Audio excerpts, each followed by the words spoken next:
السلام علیکم ورحمۃ اللہ وبرکاتہ۔ اعوذ باللہ من الشیطان اللعین الرجیم، بسم اللہ الرحمن الرحیم۔ یا اللہ یا رحمان یا رحیم یا مقلب القلوب ثبت قلبی علی دینک۔ الحمدللہ ہماری گفتگو مولا امیر علیہ السلام کے خطبہ نمبر 1 پر جاری تھی۔ ہم خطبے کے دوسرے حصے تک آ گئے تھے۔ مولا ارشاد فرماتے ہیں اول الدین معرفتہ وکمال معرفتہ التصدیق بہ وکمال التصدیق بہ توحیدہ وکمال توحیدہ اخلاص لہ۔ مولا امیر مومنین علیہ السلام اللہ تبارک و تعالیٰ کی صفات اس کی ذات کے بیان میں فرماتے ہیں اول الدین معرفتہ، دین کی ابتدا اللہ کی معرفت سے ہوتی ہے، وکمال معرفتہ التصدیق بہ، اور اس معرفت کا کمال یہ ہے کہ انسان اللہ کی تصدیق کر دے، یعنی اللہ پر ایمان لے آئے۔ معرفت درجات رکھتی ہے۔ اس کا پہلا درجہ یہ ہوتا ہے کہ انسان لا علمی کی حالت سے علم کی حالت میں آ جائے۔ پہلے سمجھتا تھا کہ یہ کائنات خود بخود وجود میں آئی ہے، لیکن یہ حالت تبدیل ہوئی اور اسے ادراک ہوا، سمجھ آیا کہ کوئی ہے اس کائنات کو بنانے والا۔ یہ ادراک دین کی ابتدا ہے۔ وہ اس کے بارے میں اور سوچے گا اور جاننے کی کوشش کرے گا، دیکھنے کی کوشش کرے گا کہ مجھ سے اس کا رابطہ کس طرح کا ہے، اس کائنات کو اور مجھے بنا کے چھوڑ دیا ہے یا نہیں، کچھ چاہتا ہے، یعنی ابھی وہ راستے میں ہے، کسی مقصد کے تحت بنایا ہے یا بے مقصد بنایا ہے۔ اس بات کا ادراک یہ دین کی ابتدا ہے۔ پھر جب انسان آگے بڑھتا ہے، اس کے بارے میں غور کرتا ہے، تو اس کی اس معرفت کا کمال کیا ہے؟ اس پر ایمان لے آنا۔ تصدیق یعنی ایمان، انبیاء کی تصدیق یعنی انبیاء پر ایمان لے آنا۔ وَكَمَالُ تَصْدِيقِ بِهِ تَوْحِيدُهُ، اور اس تصدیق یعنی ایمان کا کمال کیا ہے؟ یعنی یہ اسٹیپس ہیں، یہ سیڑھیاں ہیں، ایک ایک کر کے انسان آگے بڑھتا ہے۔ کمال تصدیق خدا کی توحید ہے۔ توحید یعنی وہ ایک ہے۔ توجہ کریں، یہ ایک ہونے سے مراد 1 2 3 4 عدد کا ایک نہیں ہے، بس اس ایک سے مراد ایسی ذات جو بے مثل ہے، بے نظیر ہے اور بے شبیہ ہے۔ کوئی چیز اس کے ساتھ اس کی شبیہ یعنی اس جیسی نہیں بن سکتی۔ کوئی مثال ایسی نہیں ہے جس کو دے کر اس کی ذات کی حقیقت سمجھائی جا سکے۔ جیسے جنت کی نہروں کے لیے ہم اس دنیا کی بہترین نہروں کی مثال دے سکتے ہیں، پر خدا کے لیے ایسا نہیں کر سکتے۔ تمام چیزوں سے وہ بالا ہے، وہ واحد مراد ہے اس توحید سے۔ ویسے ہم دیکھیں، ہر انسان دنیا میں ایک ہی ہوتا ہے۔ ہر انسان چاہے تو یہ کہہ سکتا ہے کہ میں بے مثل و بے نظیر ہوں۔ ظاہر سی بات ہے، کوئی کتنی بھی ایک انسان سے شباہت رکھے، بعض اوقات جڑواں بھائیوں کی ایک دوسرے سے بڑی شباہت ہوتی ہے، لیکن بالآخر فرق ہوتا ہے۔ تو ایک انسان بھی اپنے بارے میں یہ کہہ سکتا ہے کہ وہ بے مثل و بے نظیر ہے، لیکن انسان کا خدا سے کوئی موازنہ نہیں کر سکتے۔ جب ہم ان الفاظ کو جو خدا کے بارے میں استعمال ہوتے ہیں اور اسی الفاظ کو بندوں کے بارے میں استعمال کرتے ہیں، تو یہ بہت بڑا فرق ہو جاتا ہے۔ یعنی ایک ہی لفظ ہے، لفظ کریم، اور وہ ہم بندے کے لیے بھی یوز کر رہے ہیں اور خدا کے لیے بھی، تو یہ بہت بڑا فرق ہوتا ہے کہ کوئی لفظ کو ہم اللہ کے لیے یوز کریں اور کوئی لفظ کو ہم غیر اللہ کے لیے استعمال کریں۔ خود قرآن مجید نے بھی ایسا ہی کیا ہے۔ لفظ کریم، لفظ رعوف، لفظ رحیم اللہ نے اپنے لیے بھی استعمال کیے، رسول اللہ کے لیے بھی استعمال کیا۔ ایک اچھے انسان کو عطا کرنے والے بزرگوار انسان کو بھی کریم کہا جاتا ہے۔ بس فرق کیا ہوگا؟ کریم جب اللہ کے بارے میں استعمال ہوگا تو پھر اپنے معنی کے کمال پر ہوگا۔ ایسا کرم کرنے والا جس کے کرم میں کسی نقص، کسی برائی کا تصور نہیں کیا جا سکتا، لیکن اس کے علاوہ جو بھی کریم ہے اس کے مقابلے میں ناقص ہے، اور جو بھی کچھ رکھتا ہے اپنے پاس اسی کی عطا سے رکھتا ہے۔ فقط وہ ذات ہے جس نے کسی سے لیا بھی نہیں ہے، اور اس کی کسی بھی صفت کمال میں کوئی نقص، کوئی عیب اور کمی بھی نہیں ہے۔ الفاظ کیوں مشترک یعنی کامن استعمال کیے؟ کیونکہ کوئی چارہ نہیں تھا۔ یعنی ایک ہی لفظ بندے کے لیے اور ایک ہی لفظ اللہ کے لیے کیوں استعمال کیے؟ کیوں ایسا نہیں کیا کہ اللہ کے لیے الگ لفظ استعمال کیے اور بندے کے لیے الگ؟ کیونکہ کوئی چارہ ہی نہیں تھا۔ ہم انہی الفاظ کو جانتے ہیں، اس زمانے کا عرب بھی انہی الفاظ سے مانوس تھا، وہی الفاظ استعمال کرنے تھے۔ لیکن یہ بتا دیا کہ جب تم ان الفاظ کو سنو گے تو کیونکہ تمہارے ذہن، تمہاری عقلیں اور تمہاری فکر اس کو عادت ہے مادی چیزوں سے حساب کتاب رکھتی ہے۔ یعنی جب بھی ہمارے سامنے کوئی بات آتی ہے تو ہم میٹریسٹک چیزوں سے کیونکہ نظر میں رکھتے ہیں تو اسی حساب سے ہم سوچتے ہیں. میٹر سے ہمارا تعلق ہے کیونکہ ہماری نظریں اس میٹریلسٹک ورلڈ کو دیکھتی ہیں, ہمارے کان سنتے ہیں, اس طرح چکھتے ہیں, سونگتے ہیں, تو ہمارے دماغ کو جو تصور بنانے کی قوت ہے, یعنی ہماری جو امیجنیشن پاور ہے, اس کی اسی مادی کائنات میں تصور لینے کی عادت پڑ جاتی ہے. مثال کے طور پر میں آپ سے کہوں کہ آپ کوئی محل سوچیے تو آپ کوئی بہترین خوبصورت گھر سوچیں گے. اب ہم آپ سے کہیں کہ جنت کے محل سوچیے تو آپ جنت میں بھی محل کو ایسے ہی کوئی تصور کریں گے, کیونکہ ہم میٹر سے ہی ہمارا ربط رہتا ہے, اور جو ہم سوچتے ہیں وہ ہماری مخلوق بن جاتی ہے, وہ ہماری خلقت ہے. اب جب کوئی ایسا لفظ استعمال کیا گیا مثلا کریم, ذہن میں کیا آتا ہے؟ ایسا شخص جو بڑا ہی بزرگوار ہو, عطا کرتا ہو, خطائیں معاف کر دیتا ہو, کرم میں یہ سب شامل ہے. اس نقطے اس پوائنٹ پر اچھے سے غور کریے گا کیونکہ اگلی ساری باتیں اسی سے ربط رکھتی ہیں.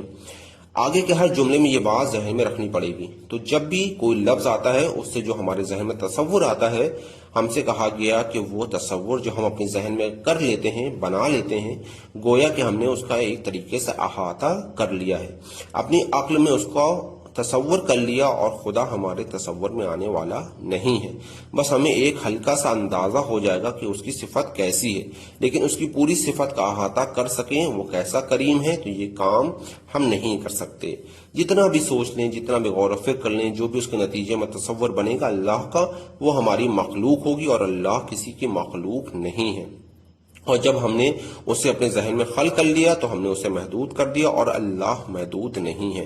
یعنی اب اگر آپ یہ کہیں کریم اور سوچیں کہ کریم خدا ایسا ہی کریم ہوگا جیسا ہم نے سوچا ہے, تو وہ غلط ہو جائے گا, کیونکہ جو ہم نے سوچا ہے وہ ہماری مخلوق ہے, وہ ہماری خلقت ہے, اور خدا مخلوق نعوذ باللہ نہیں ہے, وہ خالق ہے. ایک محدود کسی لامحدود کا اپنے اندر نہیں لے سکتا. یہ معنی ذہن میں رہے ان تمام باتوں کے لیے. یہ بات بتاتا چلوں کہ کیونکہ ذات خدا و صفات خدا کے بارے میں گفتگو ہے تو ان باتوں کو سمجھنا اتنا آسان نہیں ہوتا, کیونکہ ہم تصور کر نہیں سکتے. یعنی ہم خداوند عالم کو بالکل تصور کر لیں, اسے سوچ لیں, اسے اپنے ذہن میں لے آئیں, یہ ہمارے لیے ممکن ہی نہیں ہے. جو تصور کرتے ہیں وہ ناقص ہوتا ہے, وہ فقط ذہنوں کو قریب کرنے کے لیے ہوتا ہے. خداوند عالم مادے سے بنا ہوا نہیں ہے کہ جیسا کہ بعض لوگ خداوند عالم کے جسم کے قائل ہو گئے ہیں. یعنی بعض لوگوں کا یہ بھی ماننا ہے کہ جب روز محشر ہوگا, جب جنت میں ہم لوگ جائیں گے تو ہم خداوند عالم کو دیکھیں گے, جیسے ہم کسی انسان کو دیکھتے ہیں, جیسے ہم اور ساری چیزوں کو دیکھتے ہیں, اسی طرح نعوذ باللہ خداوند عالم کو بھی دیکھیں گے. تو کچھ لوگ اس بات کے بھی قائل ہو گئے, یعنی یہ غلط توحید کے قائل ہو گئے ہیں. قرآن کریم میں ایک آیت میں فرمایا الرحمن علی العرش استوی, عرش کہتے ہیں تخت کو, رحمان تخت پر بیٹھا ہے, جیسے بادشاہ اپنی مسند پر بیٹھتے ہیں. خدا بھی کائنات بنا کر تخت پر بیٹھ گیا ہے. کچھ لوگ اس کا یہ معنی لیتے ہیں. اس کا معنی کیا نکلے گا کہ اگر خدا ایک جگہ بیٹھا ہے تو دوسری جگہ نہیں بیٹھا ہے. فرمایا تم یہ سمجھے ہو تو یہ غلط سمجھے ہو کہ خدا کے بارے میں بیٹھنا, کھڑے ہونا, لیٹنا یا کوئی اور حالت جو ہم اپنے بارے میں سمجھتے ہیں, ساری حالتیں کہاں سے ہمیں پتہ چلی؟ اپنے جیسے انسانوں کو دیکھ کر. یہ انسان کھڑا ہوا, یہ بیٹھا ہوا ہے, یہ لیٹا ہوا ہے, تو ایک گروہ نے سمجھا کہ عرش پر ایک تخت لگا ہوا ہے, جیسے بادشاہ تخت پر بیٹھتا ہے اور وہاں سے حکومت چلاتا ہے, اللہ بھی ایک تخت پر بیٹھا ہوا ہے. نعوذ باللہ. فرمایا یہ تمہاری اپنی مخلوق. اگر ہم نے ایسا سوچا تو یعنی ہم نے خدا کو مخلوق قرار دے دیا. تو یہ جو فرمایا الرحمن علی العرش استوی, یہ جملہ بولا تاکہ بتائیں کہ خداوند عالم اس پوری کائنات پر مسلط ہے, یعنی وہ اس پوری کائنات کا حاکم ہے. جیسے ایک بادشاہ کا جو تخت ہوتا ہے وہ علامت ہوتا ہے, تخت پر بیٹھا ہے یعنی اس کا حکم چلتا ہے, یہ بتانا مراد ہے, نہ کہ لکڑی کا یا کسی اور خوبصورت چیز کا تخت بنا ہے جس پر اللہ تبارک و تعالی بیٹھا ہے. بس فرمائے کہ اس کی تصدیق یعنی اس پر ایمان کا کمال کیا ہے کہ انسان اس کی توحید کا اقرار کر لے. توحید یعنی ایک قرار دینا, اور یہ ایک قرار دینا اللہ کے بارے میں کون سا ایک ہے؟ گنتی والا, عدد والا, ایک دو نہیں, بلکہ اس توحید سے مراد بے مثل و بے نظیر ہونا ہے. ایک دفعہ ہم کہتے ہیں کہ انسان اللہ کا نائب ہے. خود قرآن نے فرمایا اور انسان کے اندر اللہ تبارک و تعالیٰ کی صفات کا عکس ہوتا ہے. اچھے انسان کے اندر جو خداوند عالم کی رہنمائی میں زندگی گزارتا ہے اور اپنے اندر اچھی صفات کو پیدا کرتا ہے, اس کے اندر خدا کا ایک عکس پیدا ہو جاتا ہے. ایک جملہ بولا جاتا ہے انسان مظہر صفات الہی ہے, وہ معاف کرنے والا ہے, اگر یہ بھی معاف کرنے کی عادت ڈال لے تو اس کا نائب ہے, اس معاملے میں اس کا خلیفہ بنا. اگر وہ اپنے غضب و غصے کو پی جاتا ہے اور فوراً سزا نہیں دیتا, یہ صفت اگر انسان میں آ گئی ہے تو گویا کہ خدا سے قریب ہو گیا. اس اعتبار سے انسان کو کیا کہا جاتا ہے؟ مظہر صفات الہی یعنی نائب الہی. انی جاعل فی الارض خلیفہ, میں زمین پہ اپنا نائب قرار دینے جا رہا ہوں، لیکن کوئی بھی مخلوق، تمام اولیاء، تمام انبیاء، رسول اللہ صلی اللہ علیہ وسلم، اہل بیت اطہار، کسی بھی مخلوق کو کسی بھی جہت سے کسی بھی صفت میں خدا کے برابر قرار دینا گویا کہ خدا کی توحید کو ترک کر دیا۔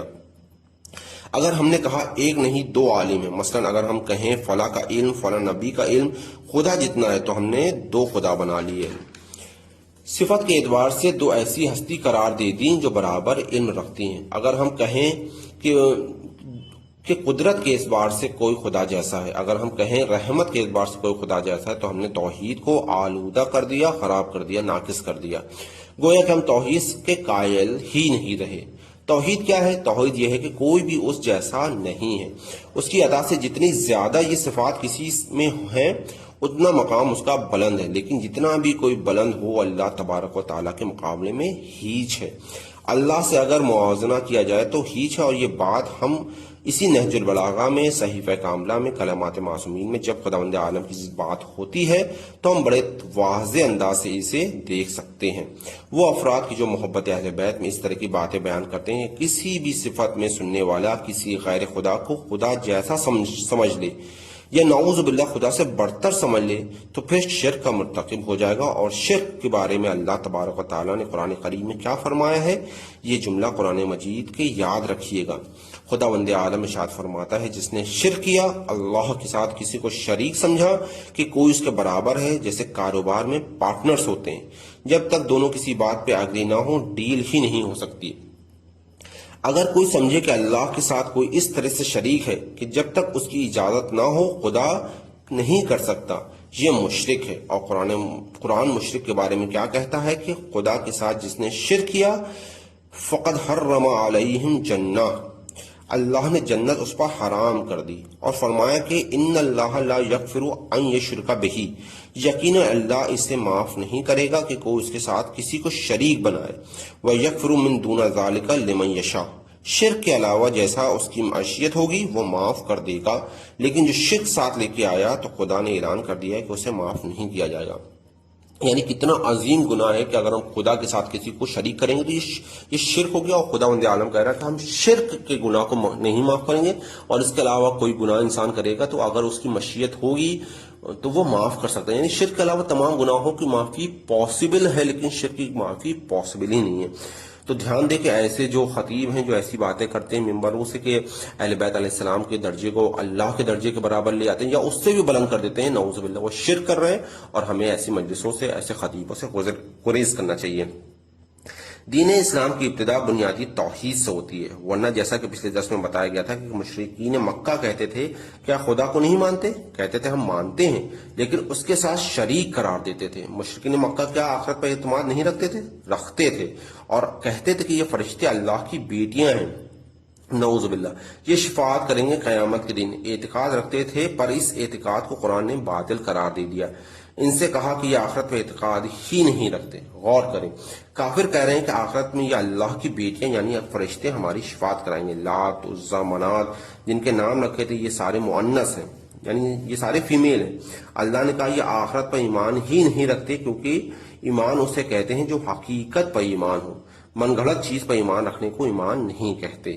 مثلا کوئی کرسی کو کہے کہ میرا ایمان ہے کہ یہ میز ہے، اس ایمان سے کرسی کی حقیقت بدلنے والی نہیں ہے۔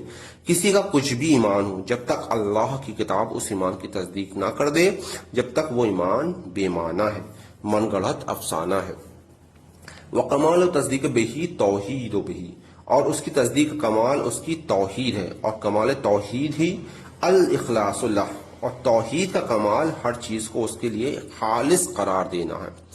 اس میں اخلاص اعتقاد، اس میں اخلاص عمل سب شامل ہے۔ اخلاص اعتقاد عقیدے کا اخلاص ہے۔ عقیدے کا اخلاص کیا ہے؟ وہی جو پہلے عرض ہو چکا ہے کہ اللہ سبحانہ و تعالیٰ کا کوئی مثل، کوئی شبیہ، کوئی ہمسر اور کوئی برابر نہیں ہے۔ توجہ فرمائیں، اس جملے کی طرف جو شخص بھی کسی اور کو اللہ کی جیسا سمجھتا ہے وہ سمجھتا ہے کہ میں خدا کو مانتا ہوں، پر اس نے اس حقیقی خدا کو نہیں مانا ہے۔ اپنے تصور والے خدا کو مانا ہوا ہے جو کہیں سے اس نے سن سنا کر لے لیا ہے۔ تو جو اس خدا کو مانتا ہے در حقیقت وہ اصل خدا کو نہیں مان رہا، کسی اور کو خدا مان رہا ہے۔ اس کو بھی توحید والا مومن نہیں کہا جا سکتا۔ یعنی خدا کو وہ خدا ماننا ہے جو خدا خود اپنے بارے میں کہہ رہا ہے۔ کسی اور کو خدا بنا لینا، کسی اور چیز کو تصور کر لینا کہ یہ خدا ہے، وہ اصل خدا سے دور ہے۔ کمال توحید ہی الاخلاص اللہ، کمال توحید یہ ہے کہ انسان اپنی ہر چیز کو، اپنے ہر کام کو، اپنے اعتقاد کو، اپنے عمل کو خالصتاً خدا کے لیے قرار دے۔ یعنی جو کچھ کر رہا ہے، جو بھی سوچ رہا ہے، جو بھی کر رہا ہے، سب کچھ خدا کے لیے کر رہا ہے۔ سمجھانے کے لیے کرتا ہوں، بہت ہی چھوٹی سی مثال ہے کہ جب انسان کوئی عبادت کرتا ہے تو ہم کیا نیت کرتے ہیں؟ عبادت کی نیت کیا ہے؟ قربتاً اللہ۔ نماز میں ہم نیت کیا کرتے ہیں؟ مثلا 4 رکعت نماز عشاء پڑھتا ہوں، واجب قربتاً اللہ۔ اگر کوئی نماز اس لیے پڑھے کہ اللہ کے لیے پڑھ رہا ہوں، اسی نیت سے جس کے لیے خدا کے لیے پڑھ رہا ہے، رسول اللہ کے لیے بھی پڑھ رہا ہوں، یہ نماز باطل ہو جائے گی۔ یعنی اگر ہم نے سوچا کہ ہم نماز ہم خدا کے لیے پڑھ رہے ہیں، لیکن مثال کے طور پر ہم اس میں مولا علی کو بھی شامل کر لیتے ہیں، رسول اللہ کو بھی شامل کر لیتے ہیں، کسی اور کو شامل کر لیتے ہیں کہ ہم ان کے لیے بھی نماز پڑھ رہے ہیں، تو یہ ہماری نماز باطل ہو جائے گی۔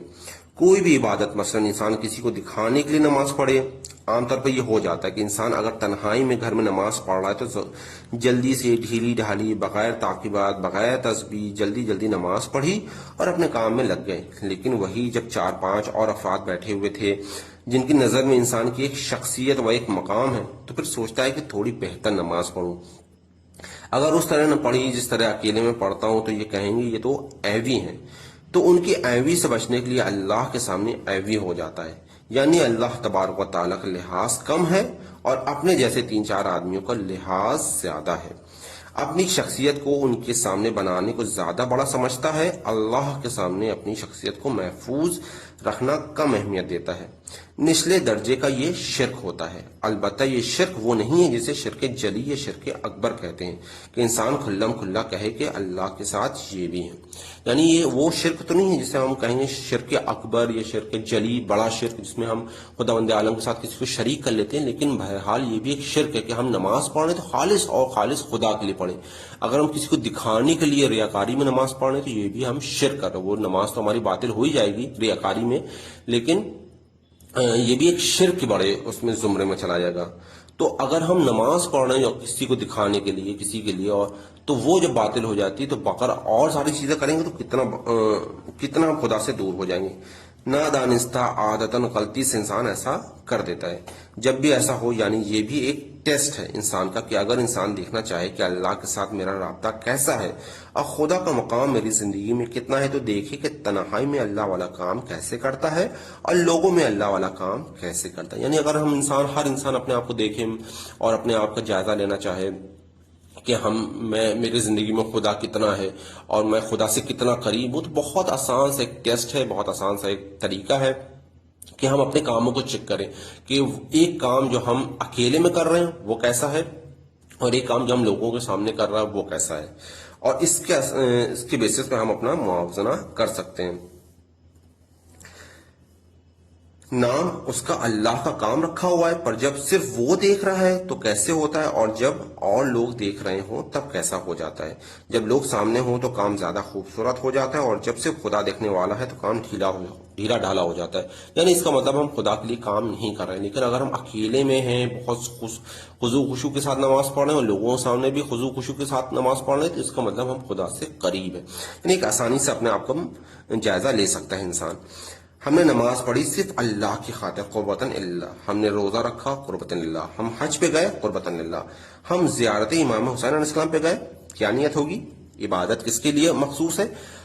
ہم اصل میں خدا کا قرب چاہتے ہیں۔ اگر ہم امام حسین علیہ السلام کی زیارت پہ گئے تو ہم خدا کا قرب چاہتے ہیں۔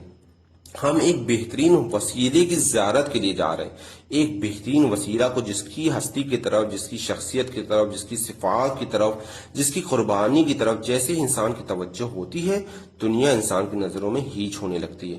جب انسان دیکھتا ہے کہ اس عبد خدا نے دنیا کو کیسے ٹھوکر لگائی، تو ذات امام حسین علیہ السلام وسیلہ بنتی ہے قربتاً اللہ کا۔ اگر کوئی شخص کہے کہ نہیں، اللہ کے لیے نہیں، صرف امام حسین علیہ السلام کے لیے، تو کام خراب ہو جائے گا۔ اور اگر کسی نے کہا اللہ کے لیے نہیں ہے، صرف امام حسین علیہ السلام کے لیے، تو اس نے وہ کام کیا جس سے امام حسین علیہ السلام منع کرنے آئے تھے۔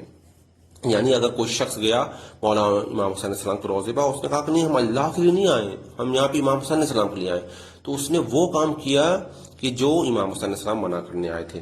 تمام انبیاء، تمام ائمہ، ان کا بنیادی ترین کام کیا ہے؟ خدا سے غافل بندوں کو خدا سے متوجہ کرنا، خدا سے دور بندوں کو خدا سے قریب کرنا، عبادت اللہ کی، اطاعت اللہ کی، اللہ سے کنیکٹ کرنا، مخلوق کو خالق سے ملا دینا، یہ ان کا کام ہے۔ اور سورہ آل عمران میں اللہ تبارک و تعالی حضرت عیسیٰ کو جو اللہ کا بیٹا کہتے تھے، ان کی رد میں اللہ فرماتا ہے کہ بھلا یہ کیسے ہو سکتا ہے کہ ایک اللہ کا نبی تمہارے پاس آئے اور تم سے کہے کہ اللہ کے علاوہ کسی کی عبادت نہیں کرنی ہے، کہ اللہ کے علاوہ کسی کو رب نہیں بنانا ہے، اور تھوڑی دیر بعد کہے کہ مجھے رب بنا لو۔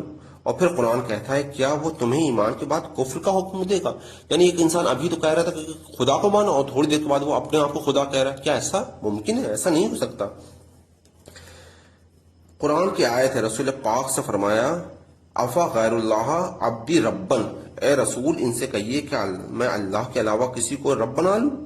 وہو رب کل شیء، جبکہ حقیقت یہ ہے کہ وہی ہر چیز کا رب ہے۔ یعنی اگر حقیقی کوئی رب ہے تو وہ خداوند عالم کی ذات ہے۔ اب کوئی چیز لفظ رب کے مشترک استعمال کی وجہ سے عربی زبان میں اس کا استعمال غیر اللہ کے لیے بھی ہوتا ہے، جیسے باقی الفاظ کی مثال دی۔ اب جیسے ہم نے پہلے شروع کے درس میں بتایا تھا کہ بہت سے لفظ ہیں جو اللہ کے لیے بھی استعمال ہوئے ہیں اور غیر اللہ کے لیے بھی استعمال ہوئے ہیں، تو اسی طرح لفظ رب بھی ہے کہ اللہ کے لیے بھی استعمال ہوا ہے، الحمدللہ رب العالمین، اور غیر اللہ کے لیے بھی رب کا استعمال ہوا ہے۔ لیکن فرق رکھتا ہے، زمین اور آسمان کا فرق رکھتا ہے، کہ جب ہم ایک رب اللہ کو رب سمجھیں اور ایک رب کسی غیر اللہ کو رب سمجھیں تو بہت فرق ہو جاتا ہے۔ لفظ رب کا مثال بھی غیر اللہ کے بارے میں ہے عربی زبان میں، لیکن قطعاً بھی اس معنی میں نہیں ہے جس معنی میں اللہ رب ہے۔ حضرت عبد المطلب ابرہہ سے ملنے گئے، جس کے آدمیوں نے ان کے اونٹ پکڑ لیے تھے۔ وہ سمجھا کہ اس لیے ملنے آئے ہیں کہ مکے والوں کی جان کی امان چاہیے، اور یہ بھی رسول خدا صلی اللہ علیہ وسلم کی جد کی ایمان کی ایک دلیل ہے۔ اور ایمان بھی کیسا کبھی کیسا اطمینان تھا، اکثر مکے والے پہاڑوں پر چڑھ گئے تھے ڈر کے مارے کہ یہ ہاتھیوں والے تو ہمیں رون دیں گے، لیکن جناب عبد المطلب خود ابرہہ کے پاس جا رہے ہیں اس سے بات کرنے کے لیے۔ حضرت عبد المطلب جاتے ہیں، وہ ابرہہ ان کو بیٹھاتا ہے، ان کا احترام کرتا ہے، وہ ایکسپیکٹ کر رہا ہے کہ یہ کہیں گے ہماری جانیں بخش دو۔ کہتا ہے فرمائیے کس لیے آئے ہیں؟ آپ فرماتے ہیں تمہارے آدمیوں نے میرے اونٹ پکڑ لیے ہیں، وہ مجھے واپس کر دو۔ اس کو تعجب ہوا، میں تمہارے شہر کو تہس نہس کرنے آیا ہوں، تم ان کے سردار ہو، اپنے آدمیوں کی جان کی بخشش نہیں مانگ رہے ہو، اور مجھ سے کیا مانگ رہے ہو؟ اپنے اونٹ مانگ رہے ہو۔ تو جو ان کے لفظ ہیں وہ کیا ہیں؟ انا رب الابل، یعنی جناب عبد المطلب ارشاد فرماتے ہیں انا رب الابل، میں اونٹوں کا رب ہوں۔ کیا مطلب؟ میں اونٹوں کا مالک ہوں، ان کا خیال رکھتا ہوں، ان کی چیزیں میرے ذمہ۔ یعنی یہاں پہ جو رب کہا ہے وہ رب کا مراد یہاں پہ مالک ہے، ان کا خیال رکھنا ہے، ان کی چیزیں میرے ذمے ہیں۔ وَلِلْبَيْتِ رَبٌّ، جس گھر کے لیے تو آیا ہے اس کا اپنا رب ہے، اور جس ابرہہ سے کہا کہ جس گھر کے لیے تم آئے ہو یعنی کعبے کو ڈھانے کے لیے، اس کا اپنا رب ہے۔ قرآن نے بھی لفظ رب غیر اللہ کے بارے میں استعمال کیا ہے، لیکن اس معنی میں نہیں جو اللہ کے بارے میں ہے۔ جیسے رسول پاک کے بارے میں فرمایا بالمومنین رؤوف الرحیم، یعنی رسول اللہ مومنین کے لیے رؤوف الرحیم ہے، اور اپنے بارے میں رؤوف اور رحیم فرمایا انکا انتا رؤوف الرحیم، یعنی اپنے بارے میں بھی رؤوف الرحیم فرمایا اور رسول اللہ کے لیے بھی فرمایا۔ لیکن زمین اور آسمان کا فرق ہے، بہت فرق ہے، کہ رسول اللہ رؤوف الرحیم ہے اور اللہ بھی رؤوف الرحیم ہے۔ تو اللہ جب رؤوف الرحیم ہے تو تمام بلندیوں اور تمام کمالات، اور جب رسول اللہ جب رؤوف الرحیم ہے تو اس میں کہیں نہ کہیں ایک نقص ہے، کیونکہ وہ عبد ہیں، وہ بندے ہیں۔ تو رسول پاک کا رؤوف ہونا اور اللہ کا رؤوف ہونا بہت بہت فرق رکھتا ہے۔ اصل مخلوق کا موازنہ کرنا خدا سے یہ غلط کام ہے، اور اس طرح سے فضائل بیان کرنا کہ اللہ کے مقابلے کروانا، یہ دین سے لوگوں کو دین کی سرحد کے پار ڈھکیلنے کے برابر ہے۔ یعنی ایسی مجلسیں پڑھنا، ایسی باتیں کرنا کہ نعوذ باللہ اہل بیت علیہ السلام کو اللہ کے برابر قرار دینا، کہیں کہیں پہ تو اللہ سے اوپر قرار دینا، یہ اس طریقے سے ہے کہ لوگوں کو دین کی جو سرحدیں ہیں، دین کے جو راستے ہیں، ان سے لوگوں کو دور کر دینا ہے، یعنی لوگوں کو اللہ ہی سے دور کر دینا ہے۔ جب اللہ کا نام آتا ہے تو صرف ایک چیز جچتی ہے مخلوق کو، اور وہ ہے تواضع و انکساری و جھک جانا، نہ کہ میرا مقابلہ کرو اللہ سے۔ یہ مجاز اور یہ انداز ہی باطل ہے، اور اس سے مومنین کو خود سے ہوشیار رہنے کی ضرورت ہے۔ ہمیں کسی بھی معصوم کے کلام میں یہ نہیں ملے گا کہ جس میں وہ اپنے مقابلہ اللہ کے ساتھ کرا رہے ہوں۔ اللہ ایسا ہے تو میں بھی ایسا ہوں، ایسا کسی بھی معصوم کے کلام میں نہیں ملے گا۔ صرف اور صرف عاجزی و انکساری ملے گی، اور جتنی وہاں ملے گی کائنات میں کہیں نہیں ملے گی، اور یہی اس کی معرفت کی علامت ہے۔ جتنی زیادہ اس کی معرفت، یعنی ہم اس کی عظمت کو زیادہ جانتے ہیں، تو جتنی اس کی عظمت بڑھتی گئی اتنا اپنا اس سے چھوٹا ہونا بھی ہم پر واضح ہوتا گیا۔ اور اس کو ایک دنیاوی مثال سے سمجھ سکتے ہیں کہ مثال کے طور پر مجھے پیسوں کی ضرورت ہے، میں کسی سیٹ کے پاس گیا تو میں نے ان سے پوچھا کہ کتنا پیسہ ہوگا، انہوں نے کہا کہ ان کے پاس ہوں گے لاکھوں روپے ہوں گے۔ تو میں نے کہا کہ میرے پاس تو کچھ بھی نہیں، ان کے پاس لاکھ روپے، تو میں اپنے آپ کو تھوڑا کمتر سمجھا۔ لیکن میں نے پھر پوچھا کتنا ہے، تو انہوں نے کہا نہیں لاکھ نہیں، ان کے پاس کروڑ روپے۔ تو جب میں نے کہا ان کے پاس کروڑ روپے، تو میں نے اپنے آپ کو اور کمتر سمجھا۔ پھر انہوں نے کہا نہیں ان کے کروڑ، ان کے پاس ارب روپے ہیں، خرب روپے ہیں۔ تو جتنا زیادہ ان کے پاس روپے بڑھتے جائیں گے، میں اتنا زیادہ اپنے آپ کو کمتر سمجھتا چلا جاؤں گا، اور یہ سوچوں گا کہ مجھے اب کتنے احترام سے ان سے بات کرنی ہے۔ مثال کے طور پہ اگر میں جا رہا ہوں کسی چیف منسٹر کے پاس، تو میں اس کو اس احترام سے بات کروں گا، اور جب دیکھوں گا نہیں میں پرائم منسٹر کے پاس جا رہا ہوں، تو میں اس کو اس احترام سے بات کروں گا۔ جتنا زیادہ سامنے والے کی منزلت میری نظر میں بڑی ہوگی، میں اتنا زیادہ اس سے احترام سے بات کروں گا۔ تو خدا کے سامنے بھی ایسا ہی کہ جتنا زیادہ انسان کو یہ احساس ہوتا چلا گیا کہ خدا کے سامنے کچھ بھی نہیں ہے، تو پھر وہ اتنا زیادہ احترام سے وہ خداوند عالم کے سامنے پیش آئے گا۔ تو جتنی معرفت بڑھتی جائے گی، اتنا زیادہ انکساری و تواضع اس میں بڑھتی جائے گی، نہ کہ مقابلے پہ آ جائے، نعوذ باللہ۔ بعض لوگ اس طرح تقریر میں بیان کرتے ہیں جیسے اللہ تبارک و تعالیٰ بھی نعوذ باللہ محتاج ہے، حالانکہ بچپن میں رٹی ہوتی ہے سورہ اخلاص، اللہ الصمد۔ صمد کا معنی کیا ہے؟ اس کا معنی کرتے ہیں بے نیاز، جسے کسی کی ضرورت نہیں، یہ آدھا معنی ہے۔ باقی آدھا کیا ہے؟ اللہ کسی کا محتاج نہیں ہے، اور اس کا دوسرا حرف یہ ہے کہ باقی جو کوئی بھی ہے اللہ کا محتاج ہے۔ یعنی صمد کا معنی یہ ہوا کہ اللہ ہر ایک سے بے نیاز ہے، اور باقی دنیا میں کوئی بھی ہو وہ سب اللہ کے محتاج ہے۔ رسول خدا صلی اللہ علیہ وسلم سے لے کر تمام مخلوقات اللہ کی محتاج ہے۔ اشہد ان محمد عبدہ و رسولہ۔ عبد کیا ہوتا ہے؟ نوکر اور غلام۔ مولا کائنات علیہ السلام ارشاد فرماتے ہیں اور اس بات پہ فخر کرتے ہیں، میرے فخر کے لیے بس ہے کہ میں تیرا بندہ ہوں۔ اور کوئی ممبر پر بیٹھ کر بندے کو اللہ کے مقابلے پر لے آئے، نعوذ باللہ، اللہ کو محتاج قرار دے دے، جب تک بندہ سائن نہ کر لے اللہ کچھ نہیں کر سکتا، یہ کفر و شرک ہے، نعوذ باللہ۔ یعنی انسان کو اور مخلوق کو خدا کے برابر لے آنا، یہ کفر بھی ہے اور شرک بھی۔ سبب ایسی باتوں کا معاشرے میں پھیلنا سبب کیا ہے؟ اہل بیت اطہار رسول اللہ کی نصیحتوں پر عمل نہ کرنا۔ یعنی ہم کیوں ایسا دیکھتے ہیں کہ معاشرے میں ایسی چیزیں ہو رہی ہیں کہ لوگ جو ہیں ممبروں پہ آ کے اہل بیت علیہ السلام کو اللہ کے برابر پیش کرتے ہیں، کیونکہ رسول اللہ کی جو نصیحتیں تھیں، مولا کی جو خطبات تھے، ان سے لوگوں نے دوری اختیار کر لی ہے، دین کو اللہ کی کتاب سے نہیں لیتے ہیں۔ سارا قرآن مجید نے بیان کیا ہے، اور یہ جتنا بھی مولا کی بات ہے یہ انہی آیات کی تفسیر ہے۔ یعنی اگر ہمیں حقیقی توحید لینی ہے، حقیقی خدا کی معرفت حاصل کرنی ہے، تو ہمیں رسول اللہ کی تعلیمات کی طرف جانا پڑے گا، ہمیں قرآن مجید کی طرف آنا پڑے گا، ہم نے مولا امیر المومنین علیہ السلام کی خطبوں کی طرف آنا پڑے گا، اور صحیفہ کاملہ میں جو مولا سجاد علیہ السلام ارشاد فرماتے ہیں اس کی طرف ہمیں متوجہ ہونا پڑے گا۔ تو آج ہماری گفتگو یہاں تک پہنچی کہ دین کی ابتدا اس کی معرفت ہے، یعنی پہلا درجہ اس کی معرفت، اور معرفت کا کمال اس کی تصدیق ہے۔ یعنی اب معرفت ہوگی خداوند عالم ہے تو اس کی تصدیق کر دو، کہ ہاں کوئی خدا ہے، یعنی اقرار کر لو، یہ دوسرا مرحلہ ہے۔ اور معرفت کا کمال اس کی تصدیق ہے، دوسرا مرحلہ۔ تصدیق کا کمال توحید کا اقرار ہے۔ پھر جب ہم کوئی اقرار کرتا ہے کہ ہاں کوئی خدا ہے، اقرار کر لیا، تو پھر توحید کا اقرار کرے، یعنی خداوند عالم کا ایک ہونے کا اقرار کرے۔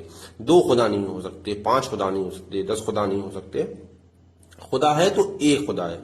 اور توحید کا کمال اخلاص عقیدہ ہے۔ اور چوتھا مرحلہ یہ کہ اگر خدا کو ایک مانا ہے تو اس کو بے مثل و بے نظیر ماننا ہوگا، یعنی خداوند عالم کا غیر اللہ سے موازنہ نہیں کر سکتے۔ یعنی کوئی یہ کہے کہ خدا بھی عالم ہے، اور مثال کے طور پہ فلاں نبی بھی عالم ہے، اور ایک ہی جیسے عالم ہے، یا کہے کہ رازق جو ہے وہ اللہ بھی ہے اور رازق جو ہے امیر المومنین علیہ السلام بھی ہیں، نعوذ باللہ، ایک ہی زمرے میں دونوں کو لے آئے، تو اس کا مطلب کیا ہے کہ چوتھے درجے میں واقع وہ فیل ہو گیا۔ توحید کا کمال اخلاص سے عقیدہ، یعنی آپ عقیدت میں اخلاص پیدا کرو، یعنی خداوند عالم کے برابر کسی کو نہیں قرار دے سکتے۔ تو یہاں تک ہماری چوتھے مرحلے تک آج ہماری گفتگو پہنچی تھی۔ انشاءاللہ آگے کے مطالب آگے کے درس میں پیش کرنے کی کوشش کریں گے، اور خداوند عالم سے دعا کرتے ہیں کہ پروردگار یہ ان کلمات کو بہتر طریقے سے ہمیں سمجھنے کی توفیق عطا فرما، اور ہم زیادہ سے زیادہ ان کلمات کو سمجھیں اور ان پہ عمل کرنے کی کوشش کر سکیں۔ دعا ہے کہ حضرت حجت امام زمان علیہ السلام کا ظہور جلد سے جلد ہو اور ہمیں ان کے انصار میں شمار ہونے کی توفیق عطا فرما۔ والسلام ورحمۃ اللہ وبرکاتہ۔